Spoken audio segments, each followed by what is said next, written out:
So in this video, I want to share this secret. It's honestly not really a secret, I'm just calling it that, but it's this data point that I use to help me determine which sets I should go heavier into. It just gives me more of a reason to do so.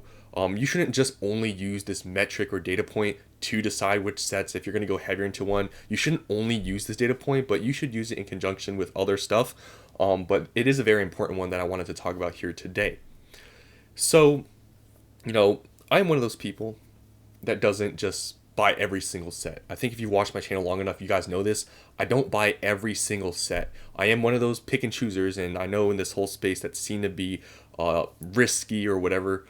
But in my opinion, I feel like with Pokemon, it's not terribly difficult to decide which sets to go heavier into, which sets maybe you shouldn't go as heavier into, because we have, data points, we have prices of cards, and all these things. It helps you determine which sets are going to probably perform better than others. It's not that difficult in my opinion, which is why I don't invest in every single set. And so far, I've been doing pretty good just picking and choosing. My opportunity cost for doing so, I really haven't really, I guess, messed up in a way.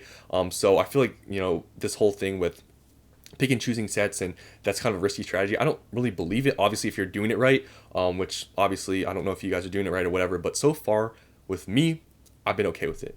For example, sets I've gone heavier into, by far, Prismatic Evolutions. It's the set I've invested the most in by far compared to anything else, money-wise.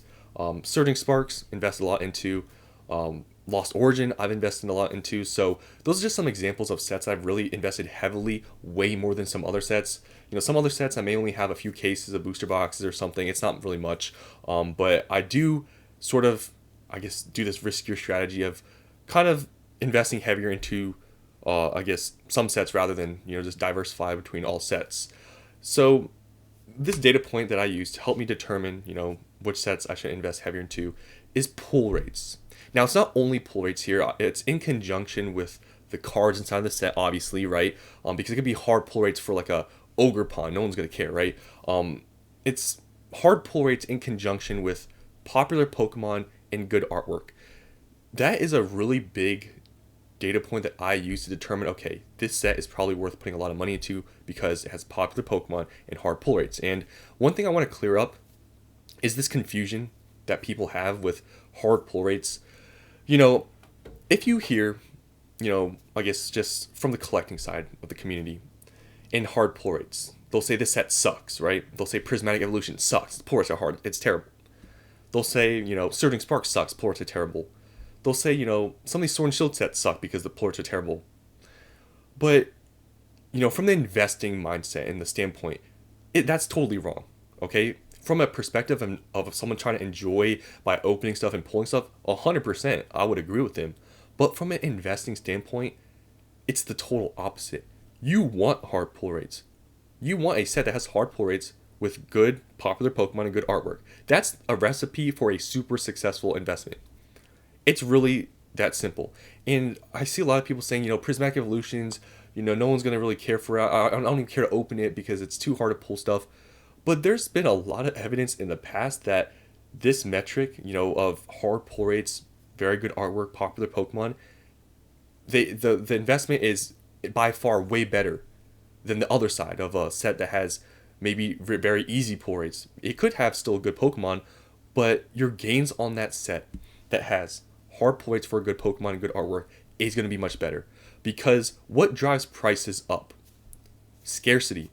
Why would a set that has super easy pull rates be a better investment and do better long term than a set that has hard pull rates? It's all about the chase, right? In this whole space. In Pokemon opening up packs, it's gambling. You are getting that chase, right? Why would or why would a set be more expensive or a card be more expensive that's easier to pull than a card that's harder to pull? Assuming they have the same demand, right?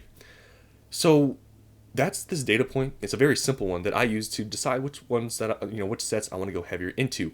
For example, like sets that I guess are easier pull rates. Early in Scarlet and Violet, pull rates were very easy. Scarlet and Violet base, for example, very easy to pull stuff.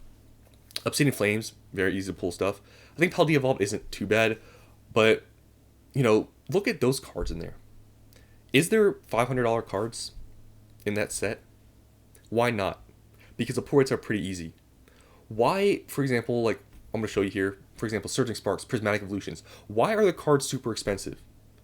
Because they're hard to pull and they have popular Pokemon. It's a very simple metric to use, but don't, get confused with the collecting side of this community that says the set sucks to open, it's a terrible set, you can't even pull anything. That's what, the more anger you get from the collecting side that things are hard to pull, that the set sucks to open, that's more a reason to buy it and invest into it. Because people will always want the chase. And the harder pull rates, it's a bigger chase. Prices are going to be more expensive of the cards, therefore sealed product going to be more expensive. Very simple. So I'm just going to go through here some data to show you guys that hard pull rates plus, popular, good artworks of Pokemon, they do extremely well. So here is just some examples in Scarlet and Violet of that metric, showing that it's a metric that works to go off of. Prismatic Evolutions. A lot of people complain about this set being hard to open. Everyone says it sucks or whatever. That's a big, green flag for me to buy a lot, which I did. It's gone up extremely fast. From dipping down and now like going back up, super fast rebound. This was, in my opinion, pretty expected to happen. So yeah, stuff like this is a perfect example of a set. People say Traumatic Evolutions, whatever the nickname is. This has evolutions, right? It has god packs and stuff. And look at the set value too. So this is just an example of just like what I said, hard pull rates, popular Pokemon, good artwork, right? And obviously there's other factors in the set too, the Master Balls and all those other things. But that's what creates a very expensive set and therefore long term a very good investment because it has super, expensive cards, big chases. So Prismatic Evolution is a good example of that metric. Next, Surging Sparks. Surging Sparks is at $270. The set is only like 4 months old or something like that. Pikachu is almost $500. Latios is in the 250s. And all these other cards are above $100.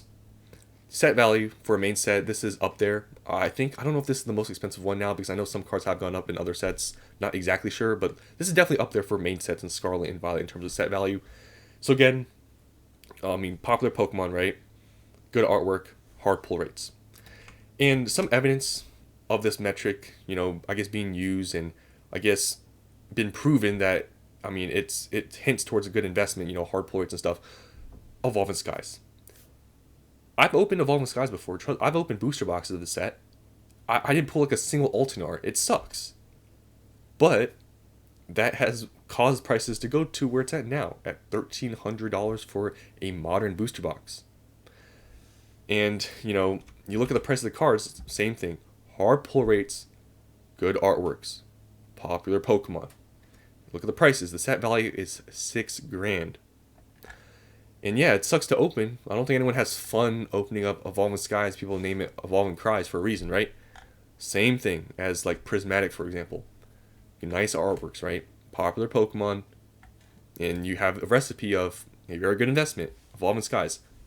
Modern booster box. It's 4 years old now? It's $1,300. Fusion Strike, just another example from Sword and Shield. I think this is now the second most expensive Sword and Shield booster box. This is $500. It's gone back up.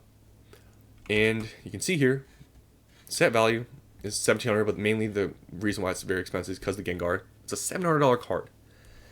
So this is just an easy, it's not really, like I said, a secret, but this data point that I really use to decide, okay, Prismatic Evolutions, for example, because that's the set I've gone heaviest into, so I'm just using it as an example here, has probably one of the most popular, Pokemon species in it, evolutions, right? Has hard pull rates, right? And obviously there's scarcity of product, that's another thing. But that's a recipe for a good set. Whether, people that open the set up want to hate on it because it's hard to pull anything, I understand it.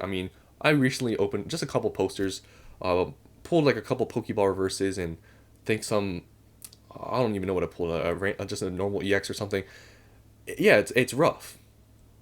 But that's what creates a good investment. So don't get it confused by hearing the other side of people saying, oh, this set is terrible, it sucks, you can't even open and pull anything. Don't let that change your mind on investing into it. If anything, that should make you want to invest into it because the pulls are hard, meaning card prices, if If it's a popular card, popular artwork, it's going to be expensive. Therefore, it's going to be correlated to the sealed product price. So that's all I want to share here. Hopefully, you guys learned something. And if you didn't think about this metric before, hopefully, you guys now know it. And this is sort of, I guess one of the metrics I use when I determine what to go heavy on because, like I said before, I do not buy every single set. And the reason why I'm doing this, and this is my strategy, is because, I can invest into every single set. And I can make a whole separate video about this. But I'm looking for, I guess, better than average returns, which obviously is more risk because that's how it works, right? More risk, high reward. But I feel like in Pokemon, some of the stuff is predictable. And maybe I can make a whole separate video about it. Comment down below if you want that video. I'll probably just make it anyways. But to share my reasoning and why I'm doing this and the gains I've seen versus if I were to buy every other set, let me know if you want to see that. But yeah, that's all I have this, I guess, share today. Hope you guys enjoyed this video. I'll see you in the next one.